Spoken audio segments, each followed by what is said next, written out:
In this section, 7.1a, we're going to start talking about what's called a sampling distribution. So the process of statistical inference involves using information from a sample to draw conclusions about a wider population. That's really where we're headed now. We're going to be doing a lot of inferring, making a lot of inferences based upon information that's given. Different random samples use different statistics. We need to be able to describe the sampling distribution of possible statistic values in order to perform statistical inference. We can think of a statistic as a random variable because it takes numerical values that describe the outcomes of the random sampling process. So if you think about this Venn diagram, we have a population, which includes everyone. Then inside that population, there's a sample, and we collect data from the representative sample of the population, which allows us to make an inference about the entire population. So the difference between a parameter and a statistic. As we begin to use sample data to draw conclusions about a wider population, we must be clear about whether a number describes a sample or a population. If you recall, a parameter is a number that describes some characteristic of the population, while a statistic is a number that describes some characteristic of a sample. So remember S and P. Statistics comes from samples, parameters come from populations. We write the Greek letter mu for the population mean and X bar for the sample mean. We use P to represent a population proportion, and a sample proportion we use P hat to estimate the unknown parameter P. So if we're dealing with a population, we use mu for mean and P for population proportion. If we're talking about a statistic, a sample, we use X bar for mean and P hat for the sample proportion.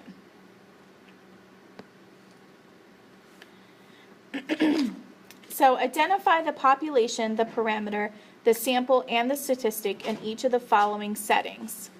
So letter A, a pediatrician wants to know the 75th percentile for the distribution of heights of 10-year-old boys.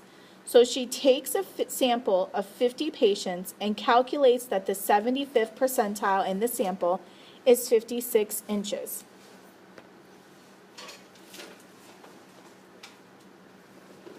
So for part A, the population is all 10-year-old boys.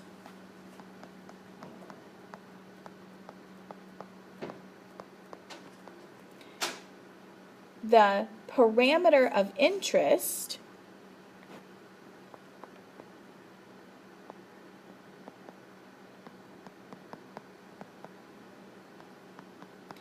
is the 75th percentile of heights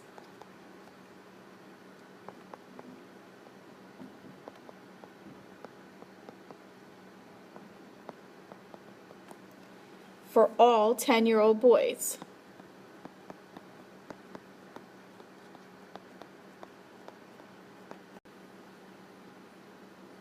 And this sample would be the 50 10-year-olds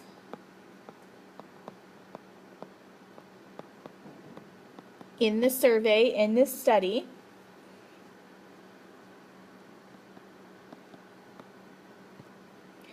and the statistic is 56 inches,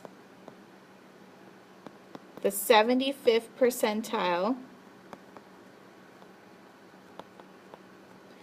of the heights in the sample.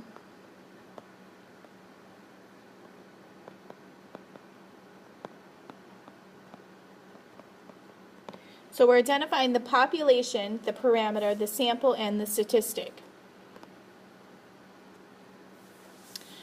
Letter B says, a Pew Research Center poll asked 1,102 12 to 17-year-olds in the United States if they have a cell phone? Of the respondents, 71% said yes. Okay, so again, for part B,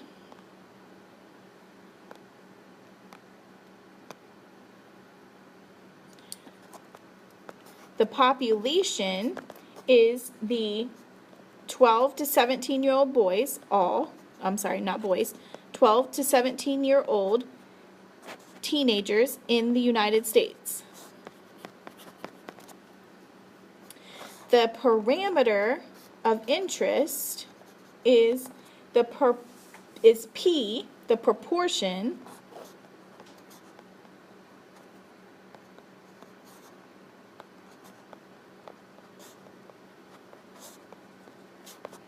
of all 12 to 17-year-olds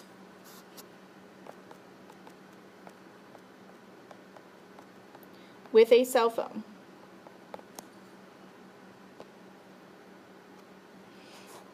The sample is the 1,102 12 to 17-year-olds in the survey.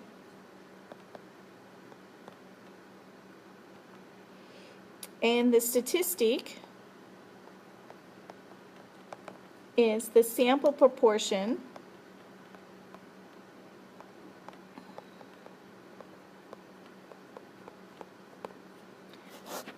of 12 to 17-year-olds in the sample with a cell phone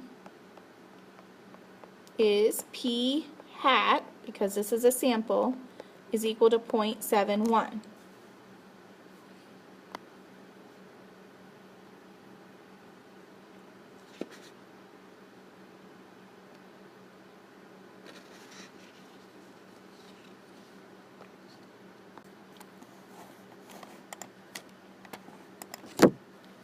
So sampling variability. How can X bar be an accurate estimate of mu?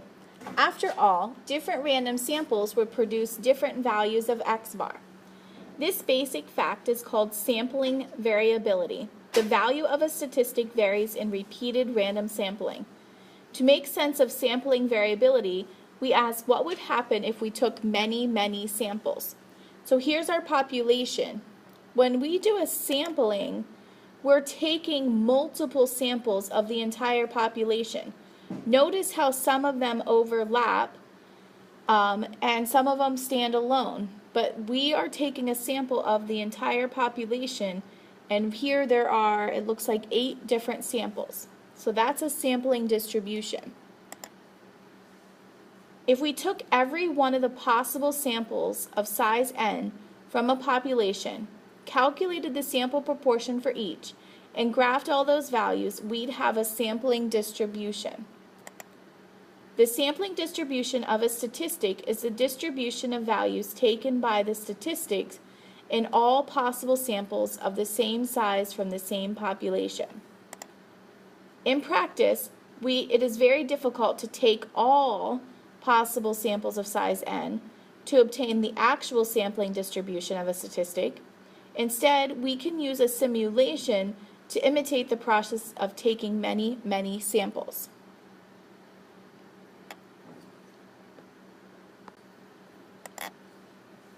So a sampling distribution versus a population distribution.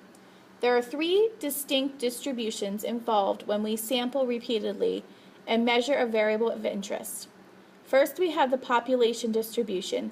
It gives the values of the variables for all individuals in the population. Very difficult to do. The distribution of sample data shows the values of the variable for all individuals in the sample.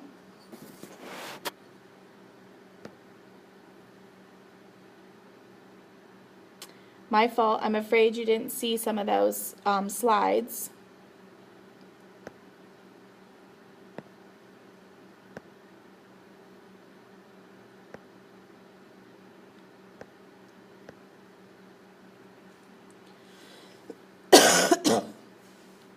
Hopefully you saw some of this, but this was the back when I was talking about all the different samples in a population.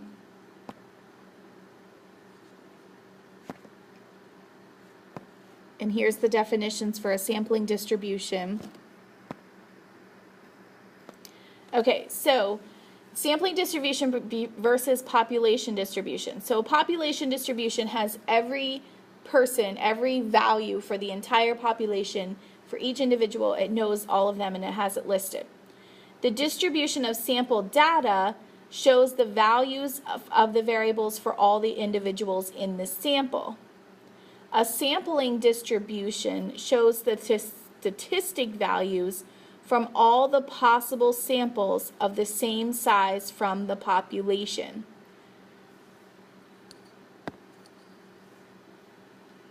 So distributions of sample data, population distribution, and sampling distribution. This goes back to a problem in our textbook. This is in our textbook on page 428. It illustrates the process of choosing many random samples of 20 chips of blue and red chips that are in a bag, finding the sample proportion of red chips, p hat for each one. Follow the flow of the figures from the population at the left to choosing an SRS to finding a sample has p hat of 0.4. The second sample is a different group of chips with p hat equal 0.55 and so on. This dot plot at the right of the figure shows the distribution of the values of p hat from 500 separate simple random samples of size 20. This dot plot displays the approximate sampling distribution of the statistic p hat. So this first one gives us our population distribution. There are 100 blue chips and 100 red chips. The population, the probability or the proportion of being able to choose a red chip is 0.5. This is 3 separate samples that were taken. And using those 3 samples, we were able to find p hat, which is a statistic for each sample. Taking all of these 3 plus every other sample in the world with this possibility, we get this sampling distribution for p hat. This shows the p hat for every sample. Do you notice anything here? How it has a normal bell shape? Okay, so I'm going to stop there. Please jot down if you have any questions or comments or anything that you don't understand. Please let me know, and we'll pick up here tomorrow.